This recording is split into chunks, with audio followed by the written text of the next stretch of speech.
नमस्कार, मी Punjab duck. 6 August पर्यंत स्थानिक वातावरण तयार होऊन 10 मिनिटाचा, 20 मिनिटाचा, अर्ध्या तासाचा पाऊस काय होणार आहे, दुपारनंतर येणार आहे म्हणून अंदाज लक्षात यायचा. पण असा खूप काय मोठा अतिवृष्टी मुसळधार पाऊस काय पडणार नाही म्हणून हे देखील अंदाज सर्व शेतकऱ्यांना लक्षात यायचा. 7 तारखेच्या नंतर वातावरणात आणखीन बदल होईल, चांगलं सूर्यदर्शन होईल.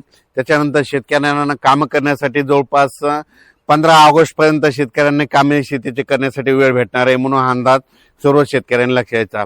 पण राज्यात मग शेतकऱ्यांनी 15 तारखेपर्यंत आपण आपली शेतीची कामे करायची. कारण की काय होणार आहे, 16-17च्या दरम्यान परत एक काय होणार आहे, बंगालच्या खाडीमध्ये एक कमी दाबाचा पट्टा तयार होणार आहे आणि आपल्याकडं उन्हाची तीव्रता असल्यामुळं मग ते कमी दाबाचा पट्टा महाराष्ट्राकडे येईल आणि ते महाराष्ट्राकडे आल्याच्या नंतर आता जसा पाऊस पडला तसाच मग राज्यामध्ये काही भागामध्ये पाऊस पडणार आहे म्हणून हा अंदाज लक्षात घ्यायचा. त्याचा व्हिडिओ आता आपण नंतर दिला जाईल. पण तोपर्यंत शेतकऱ्यांनी काय करायचं, 15 ऑगस्ट पर्यंत शेतीची कामे करून घ्यायला काही हरकत नाही म्हणून हा अंदाज देखील सर्व शेतकऱ्यांना लक्षात घ्यायचा. या ऑगस्ट महिन्यात देखील एक चांगला मोठा पाऊस येणार आहे म्हणून हा अंदाज लक्षात घ्यायचा. म्हणजे सांगायचं झालं तर 17 ऑगस्ट पासून ते 30 ऑगस्टच्या दरम्यान एक चांगला मोठा पाऊस येईल म्हणून हे देखील सर्व शेतकऱ्यांनी लक्षात घ्यायचं. तसेच सांगायचं झालं तर ज्या भागात पाऊस कमी पडलेला आहे ते जिल्ह्याचं नाव सांगतो. सोलापूर जिल्हा आहे, आता पडला पण त्याच्यामध्ये आणखीन कमीच आहे, तूट भरून निघालेली नाही. सोलापूर जिल्हा, बीड जिल्ह्याचा काही भाग, लातूर जिल्हा, धाराशिव जिल्हा, त्याच्यानंतर परभणी जिल्ह्यातला काही भाग, नांदेड जिल्ह्यातला काही भाग. तर ह्या जिल्ह्यातल्या सर्व शेतकऱ्याला सांगू इच्छितो की आता आणखीन 7 तारखेपर्यंत दररोज अर्ध्या तासाचा, एक तासाचा स्थानिक वातावरण तयार होऊन दररोज वेगवेगळ्या भागात पाऊस पडणार आहे म्हणून अंदाज लक्षात घ्यायचा. म्हणजे 7 तारखेपर्यंत आणखीन सोलापूर जिल्ह्यात देखील थोडाफार पाऊस आहे म्हणून ही अंदाज लक्षात घ्यायचा. मंगळवेढा, पंढरपूर, सोलापूर ह्या पट्ट्यामध्ये देखील काय होणार आहे, ह्यामध्ये 7 ऑगस्ट पर्यंत पाऊस पडणार आहे म्हणून त्यांनी देखील अंदाज लक्षात घ्यायचा. धाराशिव जिल्ह्यातल्या शेतकऱ्याला सांगू इच्छितो, तुम्ही काय करा की 7 ऑगस्ट पर्यंत दररोज वेगवेगळ्या भागात तुमच्या वेगवेगळ्या तालुक्यात दुपारनंतर थोडा पाऊस येणार आहे म्हणून हा अंदाज लक्षात घ्यायचा. त्यानंतर बीड जिल्ह्यात देखील तशीच परिस्थिती राहील, परभणी जिल्ह्यात तशीच परिस्थिती राहील, जालना जिल्ह्यात देखील तसंच राहील. इकडं हिंगोली, वाशिम, नांदेड तिकडे देखील असाच स्थानिक वातावरण तयार होऊन पाऊस पडेल. अमरावती, अकोला, बुलढाणा तिकडे देखील चिखली, बुलढाणा, मेकर, लोणार, सिंदखेड राजा, देऊळगाव राजा, इकडं घाटाच्या खाली मालेगाव, नांदुरा, ह्या अकोट ह्या परिसरात देखील काय होणार आहे, दुपारपर्यंत ऊन राहील आणि दुपारनंतर स्थानिक वातावरण तयार होऊन 20 मिनिटाचा, 22 मिनिटाचा थोड्या सरी येणार आहेत म्हणून हे लक्षात यायचं.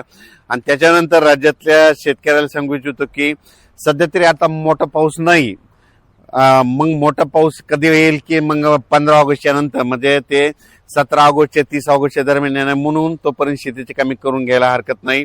राज्यात आणखीन जे काही धरण, तळे, छोटे छोटे तलाव राहिलेले आहेत तर खास करून पश्चिम महाराष्ट्रातल्या शेतकऱ्याला सांगू इच्छितो की तुम्ही देखील काही काळजी करू नका. तुमच्याकडे देखील काय होणार, ऑगस्टचा एक पाऊस पडणार आहे मोठा आणि परतीचा पाऊस सप्टेंबर, ऑक्टोबरचा देखील खूप पडणार आहे म्हणून तुमच्यासाठी आनंदाची बातमी म्हणून हे अंदाज लक्षात घ्यायचा.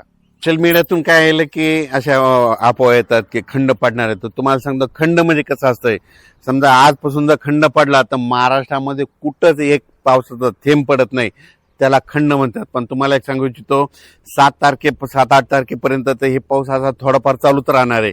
त्याच्यानंतर 13, 14, 15च्या दरम्यान नागपूर, भंडारा, वर्धा, गोंदिया, अमरावती, अकोला, बुलढाणा ह्या परिसरात, त्याच्यानंतर 13, 14, 15ला असा थोडा पाऊस येत राहणार आहे. मग याला खंड म्हणतात का? खंड म्हणजे कसा असतो की महाराष्ट्रात कुठंच पावसाचा एक देखील थेंब पडत नाही, घाटमाथ्यावर देखील पाऊस येत नाही, त्याला खंड म्हणतात. तर तुम्हाला सांगतो तसा खंड वगैरे काही एवढा पडणार नाही म्हणून काही चिंता करायची गरज नाही.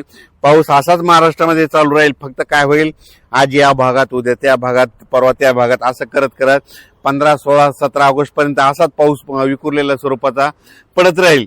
एकदम पाऊस असा बंद होणार नाही, 15-20 दिवस असा एकदम स्टॉप कुठलाच पाऊस होणार नाही म्हणून अंदाज लक्षात यायचा. त्याच्यानंतर तुम्हाला सांगतो एक कमी दाबाचा पट्टा येणार आहे, त्या कमी दाबाच्या पट्ट्यामुळं सरळ ते महाराष्ट्राकडे येत असल्यामुळं त्याचा पाऊस येणार आहे म्हणून काही चिंता करायची गरज नाही. 7 ऑगस्ट पर्यंत तुम्हाला सांगू इच्छितो कोकण पट्टी म्हणजे रत्नागिरीपासून पालघर पर्यंत ह्या घाटमाथ्याचा ते पाऊस न ते चालूच राहणार आहे. म्हणजे मोठं नसणार आहे पण ते पाऊस चालू राहणार आहे. त्याच्यामध्ये राहिलं झालं आता इकडं सोलापूर जिल्हा, धाराशिव जिल्हा, बीड जिल्हा, परभणी जिल्हा, अहिल्यानगर, त्याच्यानंतर संभाजीनगर, जालना जिल्हा, परभणी जिल्हा, नांदेड जिल्हा, हिंगोली जिल्हा, वाशिम जिल्हा, बुलढाणा जिल्हा, अकोला जिल्हा, अमरावती जिल्हा, यवतमाळ जिल्हा, त्याच्यानंतर भंडारा, नागपूर, ह्या पट्ट्यामधला पाऊस काय होणार आहे, थोडं थोडं चालूच राहणार आहे. असा एकदम काय बंद होणार नाही. 10 मिनिटाचा, 5 मिनिटाचा, 20 मिनिटाचा अशा सरी येणार आहे, म्हणून हा अंदाज लक्षात यायचा. पुन्हा 13-14च्या नंतर काय होणार आहे, एक कमी दाबाचा पट्टा उत्तर प्रदेशकडे जाणार आहे. त्याच्यामध्ये काय होणार, ते थोडंफार विदर्भाकडून जात असल्यामुळं, म्हणजे मध्य प्रदेश कडून जात असल्यामुळं थोडंफार विदर्भात देखील 13-14-15च्या दरम्यान ते देखील पाऊस थोडंफार पडणार आहे. पण असा एकदम पाऊस काय बंद होणार नाही. पण 17 ऑगस्टच्या नंतर एक कमी दाबाचा पट्टा तयार झालेला ते येईल आणि ते मात्र धुमाकूळ घालणार आहे, म्हणून अंदाज लक्षात घ्यायचा.